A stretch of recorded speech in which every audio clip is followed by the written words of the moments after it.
All right, we are here with a special episode of High and Tight.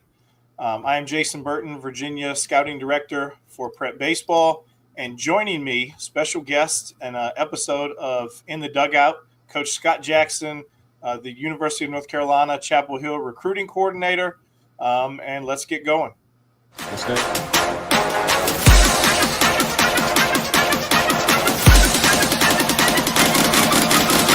Okay, let's do this thing.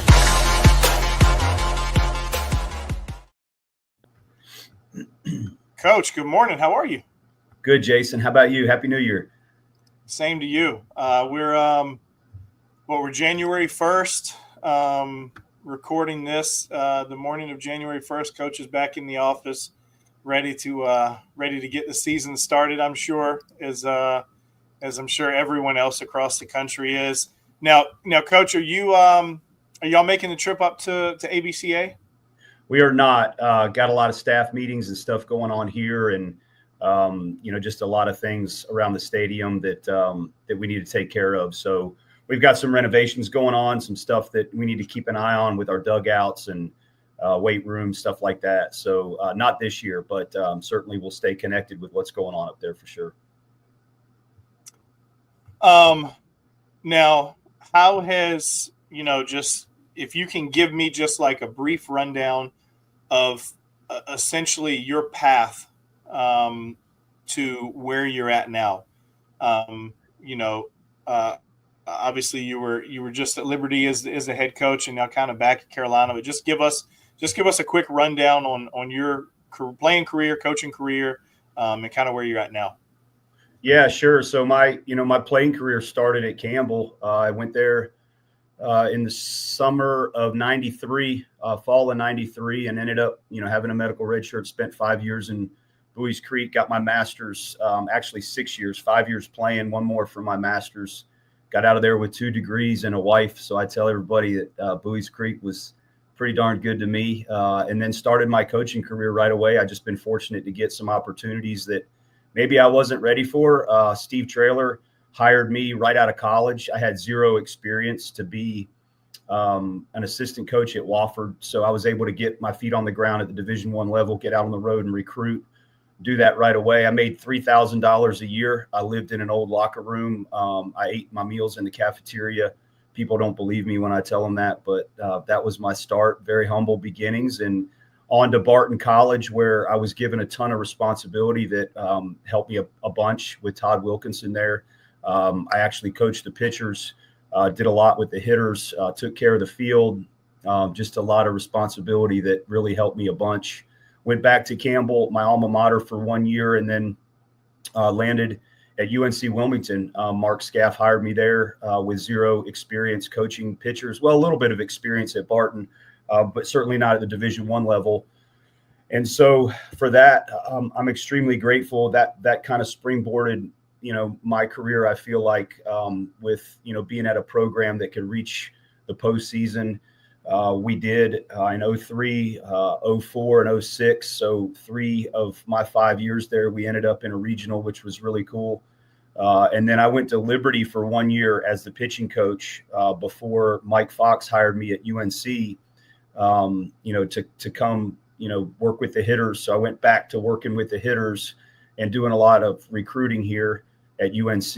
And I was here for 8 years, 3 trips to Omaha, just an unbelievable experience for me. Great group of guys and coaches and players. And then on to Liberty for 8 years as the head coach. And now I'm back here, which has kind of been a full circle moment for me and something that's really been neat for my family.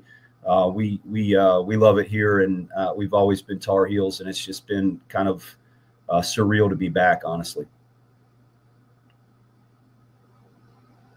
All right, so I can't let the cat out of the bag as to where this came from, and as soon as it uploads, I'm gonna throw it up there and kind of sneak one in here a little bit. All right. But I guess you were on a podcast. I'm sure you've been on plenty of them. But I heard a podcast a few weeks ago about you telling the story about Coach Fox. I don't want to say finding you, but kind of seeing you work and kind of go about your things at Campbell and kind of how that came about. So that was cool to to hear that. Now, do you remember that? Oh man, how about that? Look at those guys. That's fun to look at my teammates there. Wow, how about that? That's actually I coached that team. That wasn't my playing career. So that's me and Coach Bach, our pitching guy. There's Andy Wade right there in the middle, and then Bradley Coates up above him. Man, those are Corey Bird. Those are some Jason Wilkerson. Man, that brings back a flood of memories there. How about look at those turtlenex we had with the logo? Those were sweet back then. By the way, those were fire back then. Yeah.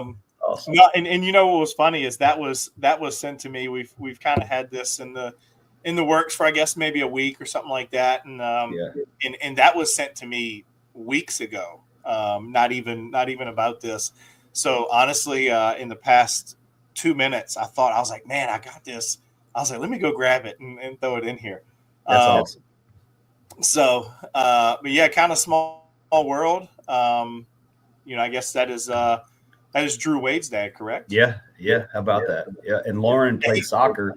Andy's wife, Drew's mom, played soccer at Campbell, so it was pretty cool for us to see each other on the road, with some tournaments this summer because Tyler and Drew played together. So obviously we reminisced about our Campbell days quite a bit, and Andy's always been a great friend, and so has Lauren. So it's been fun. The stories and memories. Yep. That's what makes it fun. Absolutely. All right. Now kind of getting into some of the hard hitting stuff. Everybody has kind of their own niche. I know sometimes when we see a player out on the road, you just kind of get the warm and fuzzies and feels of like, hey, this kid would, really fit well here because of prototypically what a team or program or staff, seems like that they like lean a little bit more towards that type of player or things that he does. Obviously, everybody has their own style of player and what fits their program. This is kind of a twofold question. What would you say are some attributes that fit a Carolina player? You'll hear me say Carolina player a lot. There's only one Carolina, just for everybody out there. And does that vary by position, or how would you say y'all treat it as a program? Yeah, I mean, I don't think we're not any different, than any program at our level where, you're always going to try to fill your roster, through the middle of the field being, your priority. And so you start behind the plate, you start on the mound, most of the time it's in the middle of the infield with a shortstop. And then, is there a dynamic player that you feel like can stay in center field, or, do you feel like they can stay at shortstop throughout their career? I think that's a really big, target to identify on the road recruiting. Sometimes we have to do it, when they're very young, but when you're looking at that and you're trying to say, okay, are we in good shape up the middle? Then you start, to go elsewhere. I think really looking at, the outfield, we would prefer left-handed hitters. That doesn't mean we're going to have a bunch of them. We don't this year. We've got a left-handed center fielder and 2 right-handed corner guys, but I would personally like to have, 2 of the 3, if we can, left-handed out there in the outfield, the corner guys with some thump, and then again, you're trying to stay as powerful, but as athletic and as well as you can defend on those corners. So it's a puzzle that I think is always evolving, right? Like some guys aren't quite maybe what you thought they were when they get here. And then you have the reverse of that. Some guys are like, holy cow, this is way better. There's been a lot more growth. There's been a lot more developments from the commitment time to the time they arrive. And so when you start looking at that, I don't think you really know truly, what you're going to have until the fall starts. We didn't this fall. We've had some guys that have really stood out. We've had some guys that really, maybe he needs another year. So there's a lot that goes with putting that roster together. But I think from a starting standpoint, you're always going to try to say, hey, how many of those middle of the field guys can we get that have that athleticism? And then if they have to, they can go to a corner, go to second base, third base, left field, right field. Sky Bolt played right field for us every day, as a freshman here in 2013. And then eventually he went to center field, was a 3rd-round pick, and made it to the big leagues. So, you see some of those guys that maybe wait their turn to play in the middle of the field, or some guys that, stick there and they never come off. So, I've had that experience a lot in my career. When you're trying to build a roster, there's a lot of surprises on both ends. And again, there's going to be somebody right now that comes back from Christmas break that's a little more settled in, a little bit stronger. And you're like, oh, wow, okay. Maybe this kid's going to get more at bats, or he's going to get more innings than we thought. So, that's kind of my philosophy. I know it's kind of focused more on the position player side. Pitching's pitching. You can't ever have enough of it. But for us, that's kind of, I think, where we would start. I'm sure there's a lot of programs that would say the same. 2 things. One of the more elite names in the history of college baseball, Sky Bolt. That's a great name. You think about elite college player names, you think of Sky Bolton. This might be a I'm sure you remember this one, a Majestic Map. Yeah, sure. UVA, was it UVA? Uh, I want to say UVA. I can't remember. It's been a while, but I swear it was UVA. There was a good list last year of, I think it was the best names in baseball, and both of those guys were on there. So I know exactly who the name is. Well, I think Majestic was a basketball player. Oh, wow. Okay. Then we're completely offline there. Sorry. Yeah, no, Majestic Map, I'm pretty sure. And it has some, it had like a couple siblings with some crazy names like Geographic and Scientific and some others. Like those were their names. So it was pretty wild. And then secondly, I think, I didn't know if I was going to be able to do this interview, or if I was going to have to pass it off to somebody else, because it'd probably come off a little bit homerish with being a self-proclaimed and professed UNC fan. So I didn't know if I'd be able to do this one, but you see, I watch Carolina baseball and Carolina sports and stuff like that, and you kind of sometimes see players, that are those versatile, athletic, maybe a little bit undersized sometimes, but guys that can move around to a bunch of different positions and just kind of play hard. And like you said, kind of the versatility and athleticism and ability to play up the middle of the field. And I feel like that's kind of been a staple of the Carolina program, just, outside looking in, watching, some guys that can move around and do some different things. And then you got your sometimes some big donkeys at first that can, bang it a little bit. I've had one there the past couple of years. But, that's, again, just kind of outside looking in. But definitely some versatile pieces. I remember Casey Cook, was a really good shortstop in high school and ended up playing right field for y'all and could, absolutely bang it. And I think played a little infield for y'all at times as well. Yeah, there's been a long list of them. I mean, Dustin Ackley was a high school shortstop. He ended up playing first base for us. Kyle Seager, big leaguer, Gold Glover, high school shortstop. Never played shortstop, for UNC. Played second base and played third base. So, there's a lot of them that we've had. Tommy Coyle was a great shortstop that ended up, playing a lot of second base here during his career. So a bunch of them that, I think, you go back to recruiting players in the middle of the field that are really good athletes. And then, okay, how does it fit this team?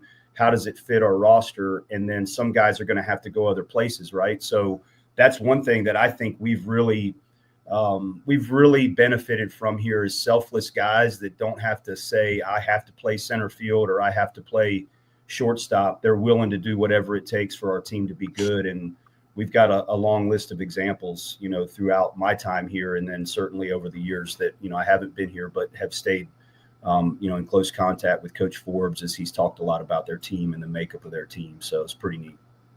Now one that we didn't talk about kind of offline, and it, I don't want to say it just popped up, but just kind of your previous relationship with Coach Forbes and stuff. How's it been being back with Coach Gaines, who was with you at Liberty, and I'm sure while still very close, haven't been together in 4 or 5 years.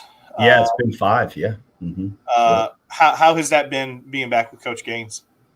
Yeah, really neat. I think I'm glad you asked that because I think a lot of people focus on my relationship with Scott, and obviously, it goes way back, and he's the head coach here. But Coach Gaines and I are very close, and we were able to go to Liberty together because he was our volunteer. So I coached him his last 3 years here, and then he was our volunteer assistant back when there was a volunteer, and then he went with me to Liberty. So I'll always, just be forever thankful for what he did to put us in a position to have any success at Liberty. And, he had a chance to come back here and actually said no, because he wanted to prove, himself and not necessarily just have a staff, but take a staff to a regional, and he did that in 19 and, he left right after, but he's such a hard worker and it's just so prepared and so detailed and somebody that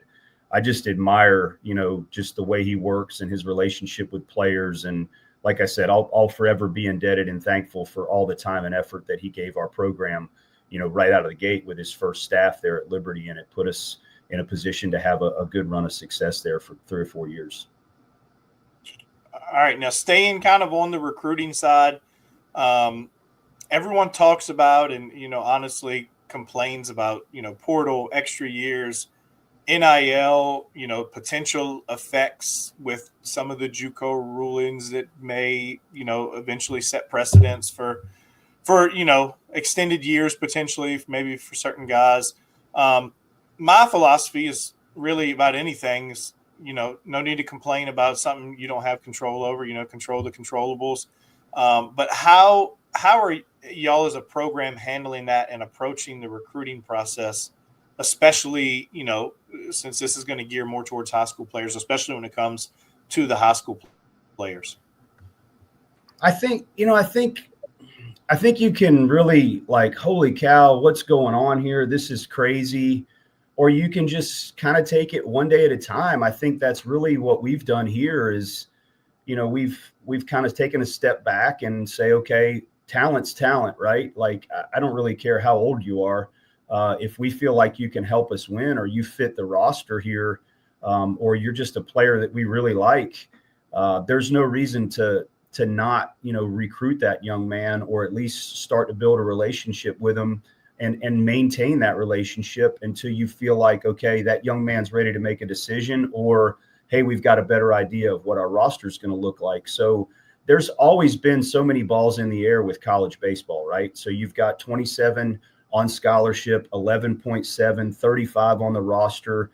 I feel like we've always been legislated more than any other sport in the NCAA. And so with these rulings and with different changes coming down the road, I think it's honestly just stuff that we're used to in college baseball, and things are always constantly evolving. And, if I said I have all the answers and I'm ready to put together our team and I know what this is going to look like in 26, 27, I would be lying to you. I think it's just a matter of us being patient. I think that's one thing that's hard to do in the recruiting process sometimes, is to step back and have some patience with not just the process itself, but with the NCAA. And, we still don't know, are you going to have to really truly declare, your roster on December 1st? Is it going to be 34? Is it going to be, 40 before the first? There's just so many things out there. And really, honestly, I just want to focus on our 2025 Tar Heel team, try to be as good as we possibly can. Obviously, we're continuing to recruit during the season, but just really being patient with everything and not complaining about it, but really trying to understand it and evaluate it and analyze it and say, okay, what's the best path for us moving forward? We've got so much experience here in the building that, I'm confident that for us, it's going to have a pretty clear, definition once we have all the parameters and where we want to go and what our true needs are after the season's over with. Yeah, I did a little recruiting seminar Monday night over at RBA West in Richmond, and had a parent ask, what does it look like, and I'm glad they asked the question, but they asked the question of what does it look like 5 to 10 years from now? I was like, what does it look like next fall? Yeah, no doubt. 5 to 10 years is a tough one. Just kind of like you said, kind of one day at a time. And and adapt and overcome. Yep. But now you're talking about like, recruiting and evaluating and finding players, and obviously that's a tough thing to do with the schedule that y'all carry and the travel, and y'all go out west this year with the new ACC. No, we open up with Stanford here. That's how we open ACC play. But we do not have to go to Cal. I think that's 2000. That's next year, 26. We go to Cal. I don't think we have 27 scheduled yet, but yeah, it's kind of weird, but it's kind of really cool, man. I'm looking forward to playing those teams. And I remember growing up, I just, Stanford was just so good and just a storied program. So that's going to be pretty neat. We played them here in 2011, in the Super Regional when Coach Marquis was still there, and they had some big leaguers on that roster, Mark Appel and some of those, Stephen Piscotty, some of those guys. So just a neat program, a lot of history. I look forward to playing them again for sure. Well, SMU just had to go to Penn State for, the CFP game. Now you got Stanford coming to Chapel Hill in the second week of February. So hopefully the weather's great, but if I know North Carolina's a little bit similar to Virginia in terms of weather, it's gonna be like it was 70 here yesterday, and in 3 days it's gonna be like 38 and freezing rain. So I don't know what they're gonna get when it comes time for second week of February in Carolina. No, I hope it's good, and I won't miss that wind in Lynchburg. I know that much. So the temperatures are fine, but let's stay away from the wind. Wind's a different animal. But on that, note of the recruiting and during the high school season and stuff like that, or during your season, with y'all being extremely busy, how much are you following along and seeing what is going on, seeing what, our staff, whether it be in Virginia or regionally or North Carolina, Brandon Hall down there in North Carolina and their staff are doing? How much are y'all following what is going on, whether it be players on the board or pop-up players and stuff like that, and how much kind of does that assist y'all to a degree in the recruitment process? Well, it's tremendous. I mean, to your point, there's just no way you can cover it all. I've always kind of lamented the fact that, North Carolina high schools play on Tuesdays and Fridays. Well, guess what? We play on, Tuesdays and Fridays. So a lot of those games, you almost find yourself hoping for a rain out or something. So you get a Monday or a Thursday where you can dip in there and see some guys. But with that being said, and us being so busy and things that, are always going on for us with our own team, it's great. I mean, social media, it is what it is. One of the best things about social media is being able to just get on your phone after a game or early in the morning, and you can almost kind of recap, what was going on, whether it's Virginia, North Carolina, South Carolina, just kind of scroll through, the Twitter feed, and, you can see some things you like. And then, with that comes a phone call to yourself, your staff, Brandon, his staff, Sammy, his staff, and, hey, what's going on? How did it look? What are your thoughts? Because obviously you're putting the video with the numbers and, just an unbiased opinion of a player. So I think that's really something that's invaluable for us. It allows you to kind of keep tabs on some things and who's doing what. And, being able to have you guys as a resource is something that I know I've enjoyed, since social media became a thing. You used to have to kind of get the video through email or something like that. If you were able to get, that type of video, maybe some text. So pretty cool, and something that is a resource for us that I know really, really helps us as we get into the spring. And it's just impossible to be everywhere at once. For sure. I know that, last year, and I was it Coach Robinson was with you, right? Am I correct? Or year before that? Last year, T-Rob was with me. Yeah. Yeah, last year. Okay, yeah. And getting some phone calls from Coach while I was out on the road. Hey, you saw one of our guys, or you saw this guy, or whatever. What do you think? And those are always good. Obviously, you can't get everything out of a 15-second clip on Twitter. So I think that players and parents and sometimes don't realize the importance of that. It's not just us, they're getting a video on a player. It kind of goes a little bit further than that, a lot of times. So I think it's a huge help to the players, I think, in addition to, I can't tell you how many times we get phone calls from college coaches or texts or whatever. Where are you going today? Who are you going to see? Have you seen this guy? And so I, just wanted to get your take on it and see, kind of how y'all used it. So, well, I think that the other thing that I left out is exactly to your point is you're going to try to make the most of those, maybe two handfuls of opportunities that you get during the spring. So you want to make it count. And hey, Jason, is this guy worth me going in to see? Is this a guy that you think, can play at our level? And, just a confirmation of, I think it's worth your time to drive in there and see that guy. That helps us a bunch, just being able to pick the right spots and go see the right guys for sure. I got a good one for you. And I think this name will ring a bell. Went in to see a young man named Zaire Hope a few years back. And I want to say it was Colonial Forge at Mountain View. And I want to say he had like a double and a bolt and just honestly just kind of did what Zaire did. Came on the mound, like flashed like a 91, 92, and then, spins a breaking ball. And obviously we were able to get all that stuff out, and I go to leave and phone was pretty busy.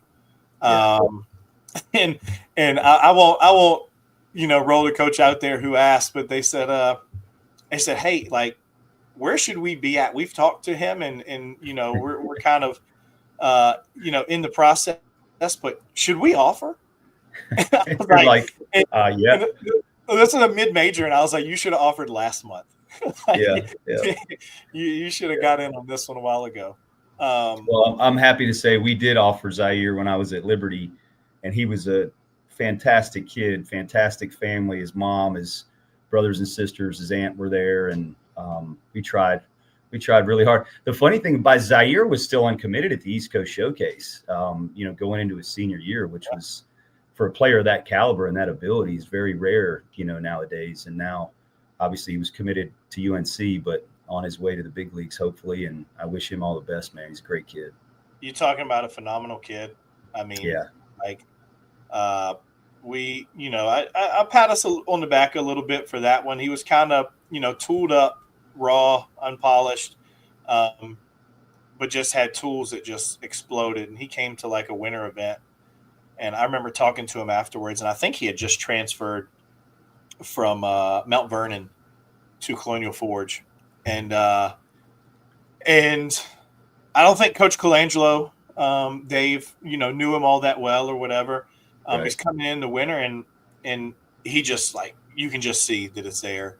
And even though it's BP and everything, and I said, hey, like, what's the deal? Like, where are you at? What do you need help with? What can we do for you? And this was after the event. And he was like, yeah, I think, Coach kind of told me that I might get a little outfield time. I might be the fourth outfielder. But I'm going to pitch. I was like, hold on, time out. I said, Zaire, you're telling me that there's three other outfielders on that team that are better than you. I was like, ain't no chance in the world that there are three other outfielders. And so, we talked for a while, and obviously he ended up starting. And I went in Mike Colangelo's place last winter, and he was in there hitting. And as soon as he saw me, and I know you've seen Zaire plenty of times, but if he knows you, as soon as he sees you, he might even do it with people he doesn't like, but just smile ear to ear. Yeah, just smile ear to ear. Like I saw him last year. He comes over, gives me a hug. He was super appreciative, of what we, tried to help with for him. I know after he got drafted, I got a text message, and we text a few times a year, and he's just a phenomenal kid, and very, very humble, and very appreciative for everything everyone has done for him. Great family, man. Great. Elizabeth City, I believe, is where most of the family is. Yeah, I think his mom was military, if I remember right, because he was going to qualify for some of that, post 9/11 GI Bill. I think, if I remember right, in his financial aid package. So pretty neat. And like I said, they stuck out. Kids visit and they stand out with a great family, and he was definitely one of them for me. For sure. Now, future games. Move to future games for a minute. Now, I feel like I know the answer to this. I might be a little bit biased. So I won't back you in a corner and ask you where it ranks in terms of recruiting events. Yeah. But how big would you say that it is, for a player, if they get the opportunity to be there, how big is it for that player, in your opinion, to be at that event? And how big is it, or how important it is for y'all as a staff and as a program to be at that event? Really good question. I think you'd have to start with the recruiting calendar and just look at when we can start to communicate with the rising juniors, which is August the 1st. And then you look at the dates of that event. And I guess Sean's got a crystal ball or something, with the dates of that thing, and being able to have it, at the venue that it's at, being able to, cover multiple games if you have to. I mean, I honestly don't really know where to start. It's kind of the all-star, event for me, the all-star games for younger kids that are on their way, right into the recruiting cycle. I think getting a look at on-field BP, getting a look at, the defensive workout, if you want to slip over there. It's hard to cover. It's a challenge for us. I think physically, I'm getting up there. I'm not like a spring chicken like I used to be, but I remember going down there, so many times, and then, covering it this year. And, you get in bed pretty late because there's going to be a lightning delay or a rain delay, which is fine. And then, you're up and at it, the next morning. You guys have it tough too, because you're juggling both the futures team and the junior futures. So it's kind of like that. It's exhilarating, I think, to go down there and see that many good players and kind of be tired and exhausted and kind of, I don't want to say grind through the event, but just kind of push through that event, all the way to the end, and making sure you see enough. You have to take more than one staff member down there. You need to take as many as you can if possible, just because there's that much talent and there's that many good players. And, now it's, everybody's for the most part pretty much uncommitted. I don't know if that's always been a rule with you guys with that event. You can't be committed to play in it, but yeah, for the future games, you cannot be committed, even if you commit the week before. okay. Yeah, well, obviously the old rule, but so, I mean, the bang for the buck, and then now the timing of it, like I said, with the recruiting calendar, is we get that last chance to see you. And I like the event because, there's some pressure there, right? Like there's a lot of people, there's a lot of eyes on you. Can you perform in that environment? That's always been something, quite frankly, that's just tough to find sometimes, when you're, let's just be honest, if it's an 8:00 game off site during the World Wood Bat, there ain't a whole lot of eyes on you, and there's not a whole lot going on, and there's not a lot of, maybe pressure with that, like there is, at those futures games where there's just so many coaches and so many eyes. And, I think it's just something that's really turned itself into a premier, if not the premier event for high school players, going into that junior year for sure is just incredible.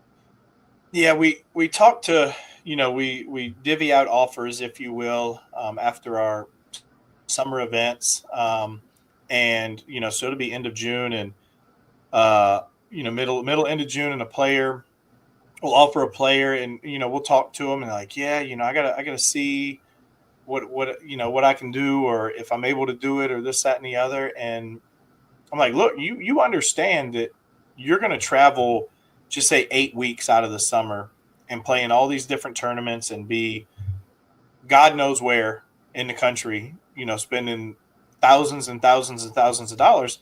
And if you collect all 8 of those, tournaments, let's just say that a player plays 8 tournaments, you collect all of those, like the coaches that you can, put together at your, just say 32, games or whatever.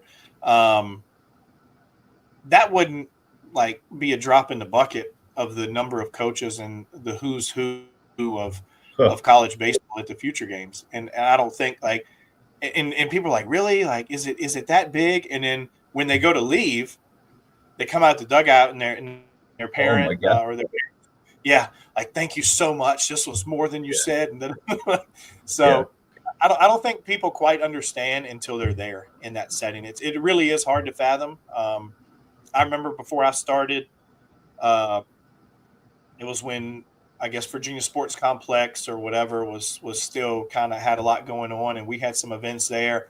And Sam Roberts, I think he was an assistant at VMI at the time, and it was my first year, but I just kind of started. I already had a family vacation planned during future games, and so I didn't. That was the last year in Indianapolis. Okay. Yeah. I remember the first year in Indianapolis. Yeah. Yeah. This was the last year, and Sam went, and it was his first time going. And he was like, I saw him at VSC, and he was like, Jason, you didn't go? And I was like, no, I had a family vacation or whatever. I'm going next year. You got to go. It's the most unbelievable thing you'll ever see. And this is coming from a college coach. He was like, and that's back when the old workout of by position, and y'all got to stay there from dusk. I would say from dusk to dawn, but it's like dusk to dusk. I remember those days. I remember at Grand Park, and you'd get a chair up against that brick wall, and you wanted to get there early, so you had a place to sit your notes right against that backstop, and you were in for a long day, and you had to lock in and get ready to go. The one thing I've always noticed about the futures games, though, is the kids are always better, when they take BP with their team before the game than they were in that workout. And so that's one thing that I think too. You got to get you don't have to, but you want to evaluate kids in that type of environment. Like I said, with all those eyes on them and so much, there's a little bit of like, whoa, holy cow. I think to your point, when you first get there, like, hey, there's a lot of coaches there, and then they get ready to work out and they're like, oh my gosh, this is like 3 times, maybe 4 times what I thought it would be. And so can you do it? Can you do it, with that much, eyes on you and that much evaluation going on, and, get rid of those nerves and play. And so that's something that I've enjoyed, that aspect of the futures games that I just don't think you get anywhere else.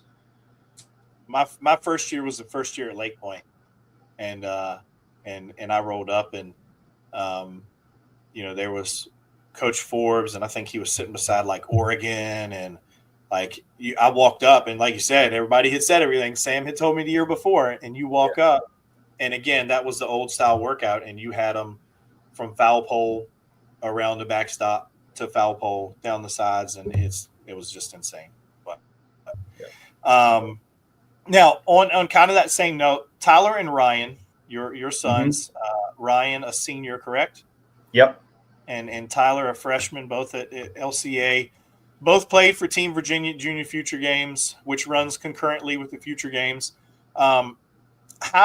How would you describe that experience? Maybe speaking a little bit for them in y'all's conversations, and then just as a parent, like just kind of not as a Division I coach or anything like that, but just as a parent and as a player. Really good question. I think really the big thing, I knew what it was all about when Ryan was chosen. His first year, he was young. We went down there, and I think it was the same thing. It was like, holy cow, it's Lake Point. I've never played here before. This is really nice, and going to watch other players. I'll never forget, it was during Ryan's game, and Tyler was wandering around the facility, and one of the kids hit a home run that was in the junior futures games, hit it out of Lake Point. And he came running back over there, and he said, Dad, you have to see this kid. He's playing for, I don't know, whichever team it was. And I said, okay, we'll go find out his name and let me know who it is. So he comes running back, and it was Connor Griffin. And so we've always remembered that name because, that was really, a chance to see somebody from out of state. I think that's one thing that's really cool for the younger kids is you get to see some players that aren't necessarily from your area that you may know about that are really talented. Kids are always going to compare themselves to other people, but to be able to be in that environment and just to be around so many good baseball players. I mean, I remember Aiden West on Ryan's team down there. I remember just a lot of good players that you think back to, man, hey, you had a chance to play with those guys. Whatever happens, Ryan doesn't play baseball anymore, but I think he's going to look back at that event and say, man, that was really cool. That's probably some of the best talent I've ever been around, some of the best baseball, I've been on the same field with. So that was really cool. Tyler's, he's kind of known, he's kind of had a little different path with being on the Dirtbags national team. So he's played in some really big events with a lot of expectations on their team. And he's been into the dugout and a little bit more around me and our team, whether it was at Liberty or even before that, of just trying to soak it all in. So when he went down there, probably not as big of a deal for him, but I think definitely walking away from there thinking to himself, okay, I've got some things I've got to improve on, but definitely a measuring stick, not just for yourself, but for the guys that you're playing against all around the country. I mean, you're not going to play in an event, I don't care where it is, the rest of the year where it has that many players from that many different areas. And he wanted to go see other teams play like that. I want to go watch, I want to go watch Team North Carolina play, or I want to go watch Team Florida play. And, he loves just being around it and watching those guys. So it's kind of an all day affair with our guys. And, it's been fun for my wife. She's enjoyed that part of it. Being at Lake Point where you got a little shade and, not necessarily, sweating it out so much like she does. I think it's just our experience as a family on both ends has been phenomenal. And just, it's obviously, you guys and Jerry have done a great job, just making sure that it's something that the kids remember. And that event is something I know both of my kids will always remember. From a heat and sweat standpoint, knock on wood, I mean, I hope it's better, but I don't think we've had a better year with the temperatures than this last year. Like, unbelievable. I remember, I guess it was like 2 years ago. It was so hot. I remember Savit, PA New York, executive director up there. Savit had like turf burns like on his shins from the heat. I had some, not as severe as his. But I think it was literally every year before this year. But this year was actually was pretty decent. Until we had to all sprint to the car in that thunderstorm the last day. But yeah, I think everybody was ready to go to the car. Yeah, there's the Lord just sped it up a little bit. Yeah. So I was watching Schnabel's kids, Schnabel and Bakich. Their kids were on the field next to Tyler, and then their game got over with, and then you guys were getting ready to play, and it was just an all-out sprint. Like, hey, it's over with. But again, man, it's just good memories. Yeah, everybody was standing on their thing, and they were like, "Y'all going to go?" And I was like, "Yes, we're going to go. I don't care about. We'll dry off going down the road, but we're getting on the road." So self-proclaimed champions of one of the divisions of Junior Future Games last year, because we were the higher seed left, so we were going. But now, kind of in that same direction. Obviously, recruiting timelines have pushed back with the changes. And it's gone from when Ryan played, you had similar kind of the who's who down there. You would see, half of a staff up there at Future Games, and you'd see, another one or two or something like that down there at Junior Future Games, kind of locking in on some guys. I think it was like I think Jalen German for us started a Junior Future Games game, and he was facing. I guess this was the last year of kind of everything being wide open with the recruitment stuff and no like pushback timeline, but he was starting, and it was like a 6'6" lefty from Georgia that's 14 years old, and he's like 86, 88 left-hander. And you look behind, home plate, and it's the ACC and SEC who's who, just watching that game, and you're like, holy cow. And obviously that's changed some. But I think, last year you still see some high majors floating around. With that being said, like, are y'all identifying, making a very, very rough, very initial board of players, just say, and I know like that would have been 28 class, but this upcoming year, like 28, 29 class, trying to kind of get as much of a head start as y'all can on that class.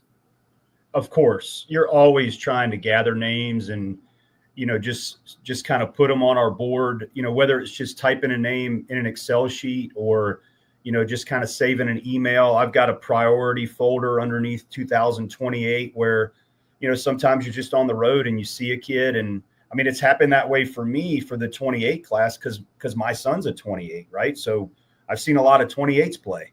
And man, that kid's interesting. Is he going to keep maturing? Is he just physically mature at an early age? Is it going to continue to develop and just shoot yourself? I've got, several of those emails in my folder, just, names to just file away and keep an eye on. But yeah, for sure. We're always trying to get ahead and make sure. I think the big thing for us too is knowing who's who in the state of North Carolina. It's never too early to start to identify and get familiar with, players at a very young age. And then, to follow them. Fortunately, my son's played with a lot of really good players that, who knows, we may recruit some of those kids, that continue to mature and develop, and their talent is elite at that age. Is it going to continue to be there? Hopefully we'll recruit some of those kids, whether my son played with them or against them.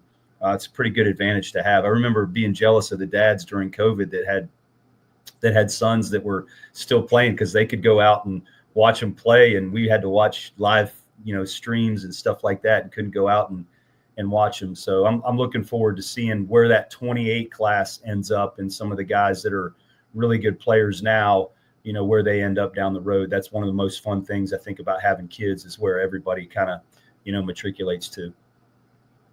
I think I remember there was a tournament VSC during COVID, and I want to say Ryan was playing. Yeah. And obviously you were there. And we may or may not have seen, a coach or two who had been laid off at that time, who was able to coach some young men. But it was just kind of funny. You walked up and we were just kind of talking and look around. And you're like, hold on, is that? Yeah. Like, what's going on here? Yeah. No, we had and it was legal, and you were able to do it at that time. I mean, I remember we had a junior future games team where a volunteer, like you said, at the time, what was a volunteer? Those volunteers had no job at the time. They didn't work for anybody.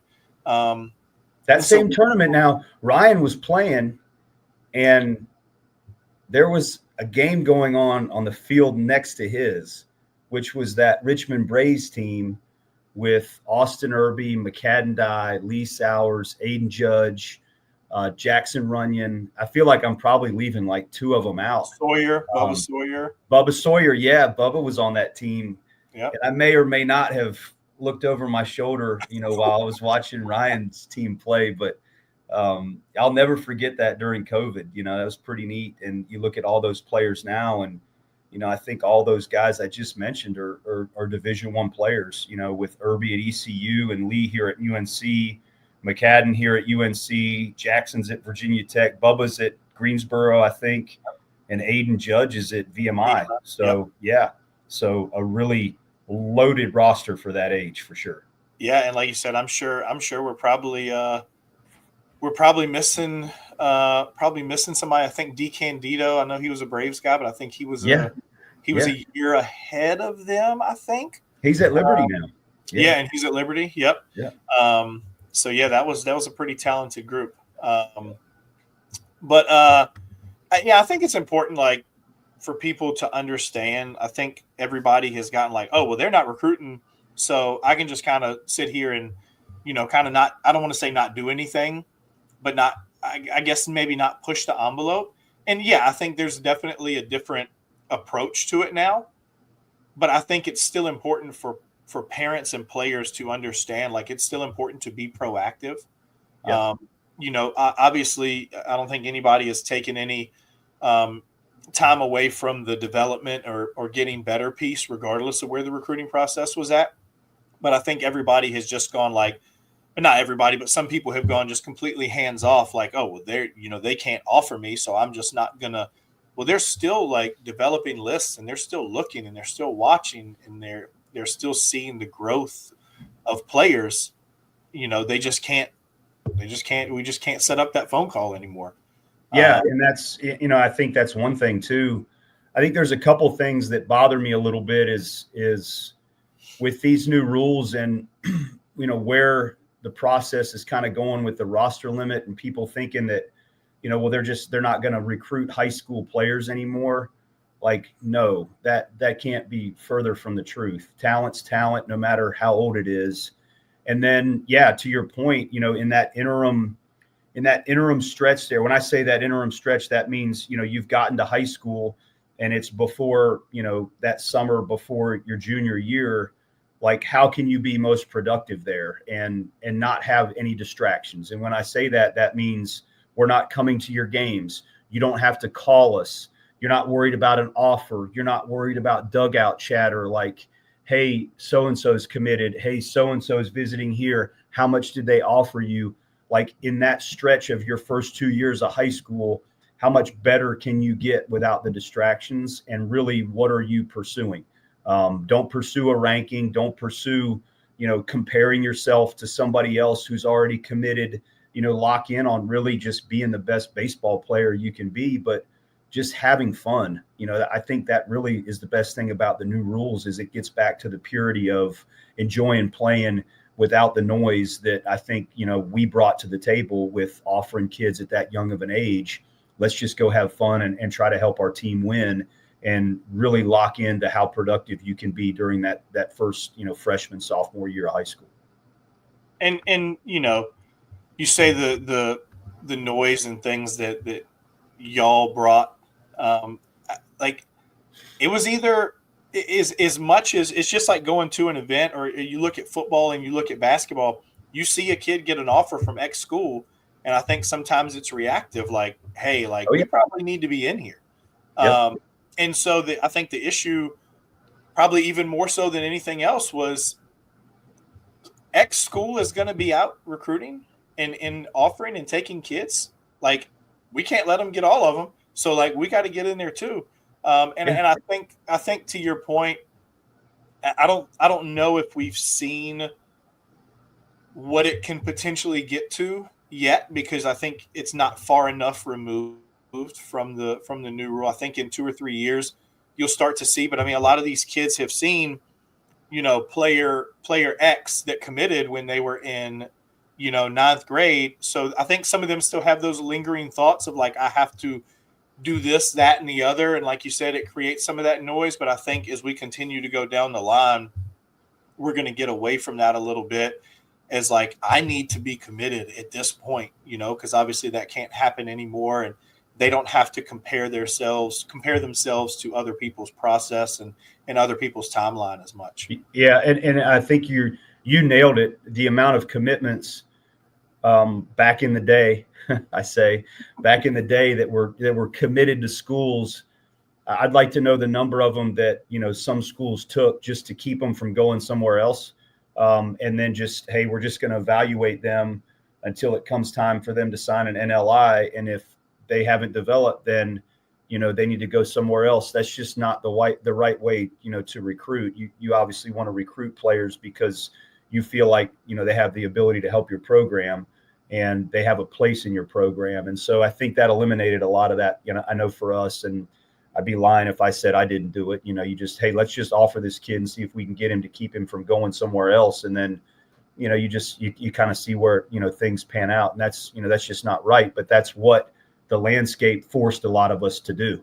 And I think being able to put it in a environment like it is now, those 2 years, I mean, I've got one, right? I've got a 28. I couldn't imagine right now going on a college visit with him and him being offered a scholarship. I thought I knew.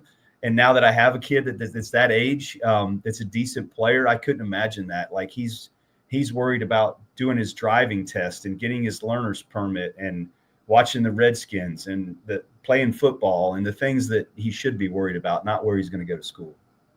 Shout out to the Redskins drop. Yes, sir. Now back to Tyler and Ryan. Ryan, like you said, chose the basketball route. I think it was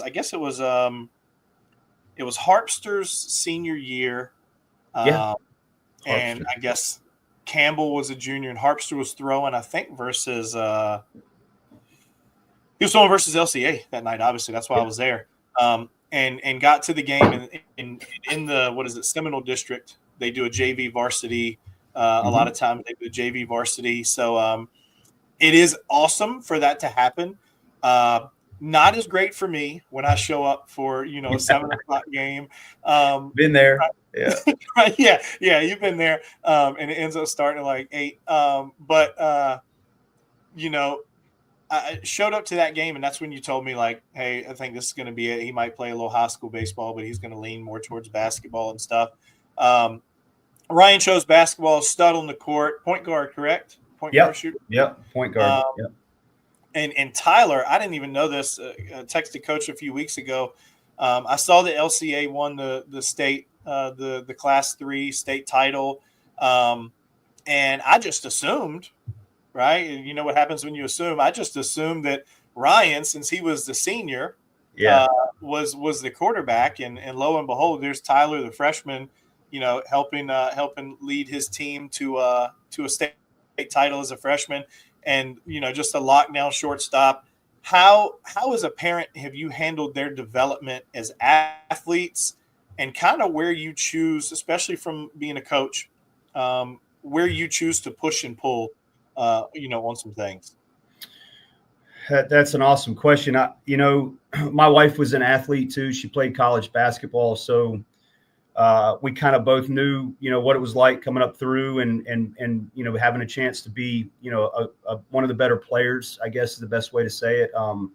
And so we've really just let our kids kind of make their own way with, maybe some non-negotiables that are in there as far as, going to practice and being at games. And, once you say you're going to play for a team, you're committed to playing for that team.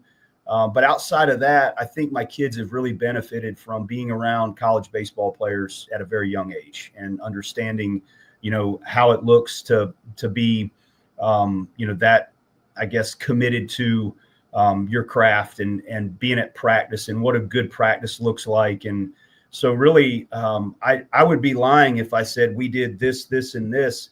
We just let the kids kind of, what did their interests show us? And, Ryan's path's a great example. The baseball path, he didn't like baseball practice anymore. There's a big difference in basketball practice and baseball practice. And he quickly realized that basketball practice, which was go, go, go, was a lot different than, the practice that he was getting at baseball, where it was just a lot of, standing around and waiting, and he just didn't like that part of it. And so he said he wanted to play basketball, and that was it. And it was an easy conversation to drop the baseball part of it because he had really good reasons why he didn't want to play baseball. And so, that was that's. And then the football thing is, I think it's the best sport. I think it's the best sport that you could possibly let your kid play at a young age, because if you have a good coach, there's going to be discipline. There's going to be a structure to the practice. Somebody's probably going to get on them, which is good for them, at a young age. And then, there's such a neat component of playing for your high school team in your community, where the community is supporting your team. And mine was fortunate. I mean, it was an unbelievable experience. Frank Rocco is the head football coach at LCA. He's phenomenal. He's phenomenal. It's just the whole experience that Tyler had. First of all, if you believe in a kid that's a freshman and you're supposed to win the state championship, like, who does that, right? And so Frank did that for Tyler. And then you look at the community support that everybody gave that program. And then, you just get to watch him go through playing in front of a big crowd, playing with some pressure to win. I mean, they didn't really, they kind of blew through the playoffs, but at least, he's had that as a freshman. And I just think there's so much routine and discipline that comes with football that he'll never get that back. And that's something I'm very thankful for, from his development and his perspective. So what you're saying is you and your wife were both Division I athletes, and so they get it from both ends. No, I'm just kidding. No, they don't. I get it from mom. Yeah, I wasn't a very good player. My wife was an all-conference college basketball player. So, I'd like to think they got it from mom. That's for sure. Well, I'm saying they get the coaching and the off the field from both ends. Oh Um, yeah. Oh yeah. but no, it's it's funny. I have a son and a daughter. Daughter does dance, and my son, played like t-ball, coach, pitch, whatever. And he's pretty high functioning. Like he don't like to sit around, and so he liked to hit, which of course everybody does. Wasn't great at it, but he did like to try to do it. But the standing out on the field as a 5 or 6 year old, like you said with Ryan, No like the question. standing around just didn't work. And so, similar to your point, I guess it's regardless of whether it's coaching or background or whatever, told him, hey, look, like if you don't want to play baseball or you don't want to do this or you don't want to do that, 100% fine. You're going to finish. He was in like Boy Scouts one time. He was like, Dad, I don't want to do Boy Scouts anymore. I said, that's fine. I said, Boy Scouts is up in a couple months. You're going to do it until it's up. Right. And, now he likes to do soccer. I'll be honest with you. Good. Not a soccer guy or wasn't a soccer guy. And now he loves it. He wants to play goalie. Awesome. And so he's dialed into it. So like, hey, like roll with it. And he's done rec and now he's in 7th grade and he can play at the school he's at. Kinston Forest, small private school. He can play like middle school this year. And he was like, I think I still want to play rec. I was like, no, time to go play school. Yeah. Like you're more coaching. It's a different situation than just showing up for an hour of rec practice. Yeah. So I was like, you want to keep playing? This is what we're going to do. Well, and I think to your point, like being around older players is I mean, I noticed it. I've noticed it my whole career just watching. I mean, Will Wagner was a good example, right? Like just the way he carried himself. He was around Billy. He was around that high school program growing up. Jack McMullen, Kevin McMullen's son. I coached him at Liberty. I'll never forget at camp. I'm at camp and I'm talking to Jack like his comfort level around college coaches. It was like it was no big deal. You watch the way, kids carry themselves. I mean, Dylan O'Connor, Brian's son, like you can watch that kid pitch. He's watched some pretty good dudes pitch. You can tell just, with the confidence in the way he carries himself. And that's a big part of this, right? Is your expectations and what it looks like and how college players, or in Will's case, big leaguers, how they carry themselves, and that stuff matters. And Tyler was on, JV for baseball. I mean, he was an 8th grader, didn't play VHSL, so didn't really have an option. But he was on JV, so I hadn't had opportunity to see, to really see Tyler. You hear things, and I talked to Randy, and hear his thoughts about Tyler. And so I think I was this past summer, I was like our Mid-Atlantic program inviting Coach Matt Williams, who was, y'all's pitching guy at Liberty this past year. Correct? I'm not. Yep. No, Matt was 2 years ago. He was at South Carolina this past year. No, Matt was with me for 3 years at Liberty. Yeah. Okay. Now who was there with you this past year? I know Andrew Kowal. Matt. Oh, you're talking about two different Matt Williams. Yeah, Matt that's Williams, what I'm sorry. Yeah, Matt Williams is shortstop. Yeah. No. Yeah. So Coach Williams, I was out recruiting. We were, or I was out scouting, and he was there recruiting, and he introduced himself, and we got to talking, and we started talking about Tyler, and he was like, man, we were a little bit down with like I think some injuries or something like that. He was like, he was in 8th grade. He was like, he worked out with the guys a few times. He was like, he held his own. Yeah. And I think, similar to maybe like a TJ Woodson, who was around Tracy in that UR program. And infield, there's so many different intricacies and so many different things and feel and pace and all those different things. I think that just has helped those young men tremendously. It slows it down. It slows it down so much. I mean, we put Tyler in there. So it was right before the season started and we had a couple injuries. So like Tanner Marsh, our shortstop, was running out there to play short, running in, having his at bat. It was just kind of an exhausting type deal for him. And I said, you know what? I just want to let him play normal here for the last weekend before we start our season, and we ran Tyler out there at shortstop. He did great, made every play, but like you look at the speed of the game and you're taking ground balls off of, I mean, there's balls coming at you in BP off of college hitters that are, over 100 miles an hour, and you get used to that and things just slow down for you. And I think if there's anything you can ask for as a baseball player is like, hey, can the game slow down for me? We would all want that, right? And I think that's what you see with like TJ's probably the same way.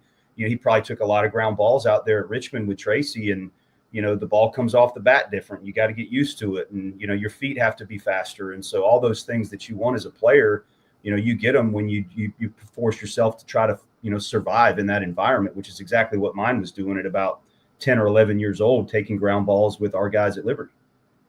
And on the parent side, I will shout out Coach Jackson. You see, it's funny. Sometimes you see the parents who have never played, and they're the ones that are the most involved in yelling at umpires. And, the kid just has a tough day at the yard, just wearing the kid out. And you're like, oh, back away. So I think that's helped me a little bit, seeing so many parents who are like that.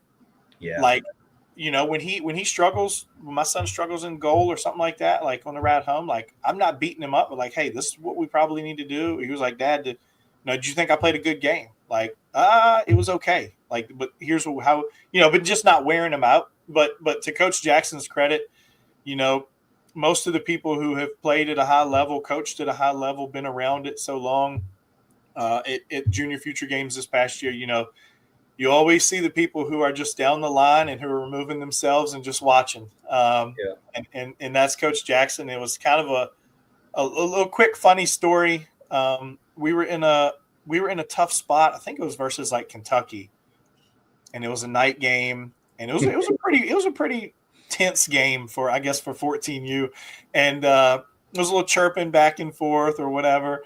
And I was like, man, can Tyler pitch? I think I came up to you and was like, can Tyler pitch? He was like, yeah, he can pitch. He was like, it's pretty good. And I was like, well, I didn't know, because he came to an event and didn't pitch, just did positional. So we didn't know going in. So he comes out on the mound and just like 81, 83, landing a breaking ball every pitch, just absolutely carves his way through the lineup. I'm like, all right, yep, he can pitch. Yeah, he was wondering that. He was like, man, do you think they're going to let me pitch? You think they're going to let me pitch? I said, you just do whatever they tell you to do, big guy. So hey, it worked out. I guess he pitched like an inning that night and got us out of that inning or something. And threw really well. And I think it was, maybe threw like 15 pitches. And then I think the next day he came out and threw to like a hitter or two to get us out of another situation. So that was just kind of a funny story. You learn a lot, kind of as you go. And it's funny you'll see the one kid who comes up and is like, hey, am I going to pitch? Am I going to pitch? And you see the other kid who's really good at pitching. And he's like, I'm just going to go play until they tell me what to do. Yep. But now kind of wrapping up, you had tremendous success at Liberty. And obviously we're in Chapel Hill before that.